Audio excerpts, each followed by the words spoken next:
সচিবালয়ে pay scale নিয়ে অর্থমন্ত্রীর বড় সুখবর দিলেন। সর্বনিম্ন বেসিক 16,780 টাকা এবং 100% পেনশন বৃদ্ধি। তো বন্ধুরা, এই বিষয়টি নিয়ে আজকের এই ভিডিওটিতে বিস্তারিতভাবে আলোচনা করতেছি। বিস্তারিত আলোচনা করার পূর্বে যারা যারা এখন পর্যন্ত আমাদের এই চ্যানেলে নতুন সদস্য রয়েছেন তাদেরকে চ্যানেলটি সাবস্ক্রাইব করার জন্য অনুরোধ রইল। তো বন্ধুরা, সচিবালয় আজ সরকারি চাকরিজীবীদের বহুল প্রতীক্ষিত ও দীর্ঘদিনের কাঙ্ক্ষিত নতুন পে স্কেল নিয়ে এক ঐতিহাসিক ও যুগান্তকারী মেগা ব্রেকিং সুখবর প্রদান করেছেন মাননীয় অর্থমন্ত্রী আমির খসরু।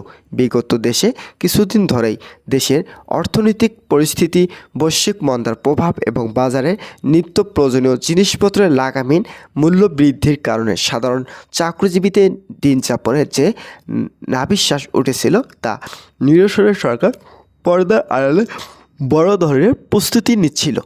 সমস্ত জল্পনা কল্পনার অবসান ঘটিয়ে আজ দুপুরের ঠিক পরপরই অর্থমন্ত্রী সংবাদ মাধ্যমের মুখোমুখি হন এবং প্রজাতন্ত্রের কর্মকর্তা ও কর্মচারীদের জন্য এক বিশাল আর্থিক প্রণোদনা তথা নতুন বেতন কাঠামোর চূড়ান্ত রূপরেখা ঘোষণা করেন। তো বন্ধুরা, ভিডিওটি চলাকালীন সময় এখন পর্যন্ত যারা যারা আমাদের এই চ্যানেলে নতুন সদস্য রয়েছেন তাদেরকে চ্যানেলটি সাবস্ক্রাইব করার জন্য অনুরোধ রইল।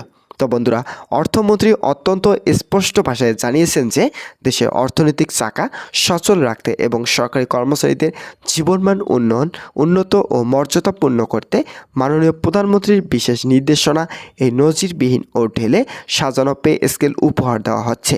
এই নতুন কাঠামোর সবচেয়ে বড় বৈশিষ্ট্য হলো এতে নিম্ন ও মধ্যম স্তরের কর্মচারীদের সর্বোচ্চ অগ্রাধিকার দিয়ে সুবিধা নিশ্চিত করা হয়েছে, যা সরকারি চাকরিজীবীদের মাঝে দীর্ঘদিনের জমে থাকা ক্ষোভ, অসন্তোষ ও হতাশার এক নিমিষেই দূর করে কর্মস্পৃহা বহুগুণ বাড়িয়ে দেবে বলে মনে করেছেন সংশ্লিষ্ট মহল।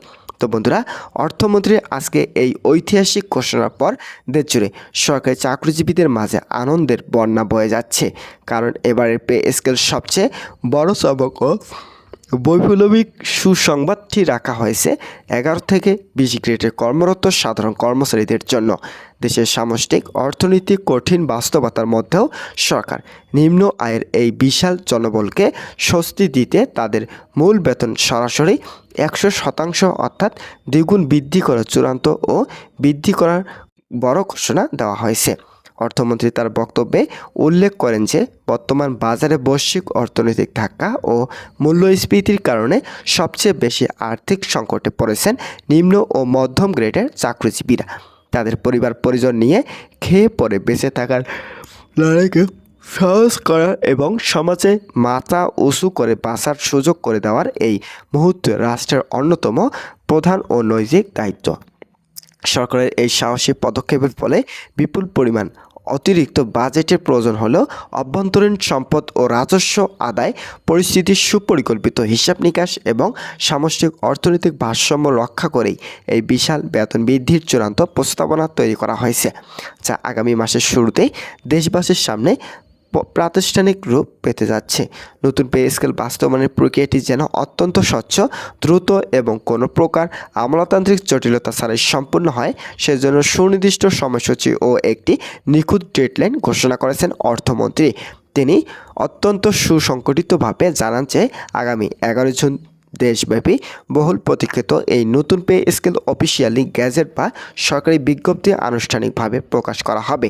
গ্যাজেট প্রকাশের পরপরই অর্থাৎ আগামী 13 জুন অর্থ মন্ত্রণালয়ের নিজস্ব অফিসিয়াল ওয়েবসাইটে প্রতিটি পদের বিস্তৃতি ও পূর্ণাঙ্গ ডিজিটাল বেতন তালিকা সকলের অবগতির জন্য উন্মুক্ত করে দেওয়া হবে, যেখানে থেকে প্রত্যন্ত অঞ্চলের একজন সাধারণ কর্মচারীরাও খুব সহজে তাদের নতুন বর্ধিত বেতন এবং অন্যান্য ভাতা ও সুযোগ সুবিধা নিখুঁত হিসাব নিতে নিজে দেখে নিতে পারবেন।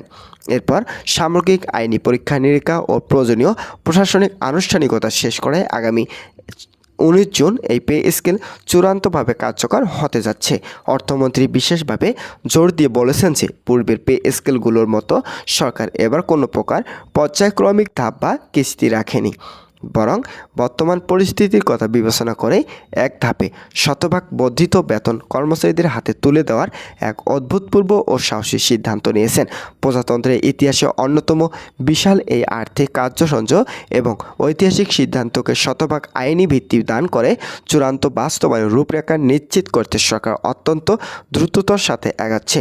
এই ধারাবাহিকতার আসন্ন পবিত্র ঈদুল আজহার ছুটি দীর্ঘ ছুটি শেষ হওয়ার পরপরই প্রথম সরকারি কর্মদিবসে একটি উচ্চ পর্যায়ে অত্যন্ত জরুরি মেগা বৈঠক আহ্বান করা হয়েছে।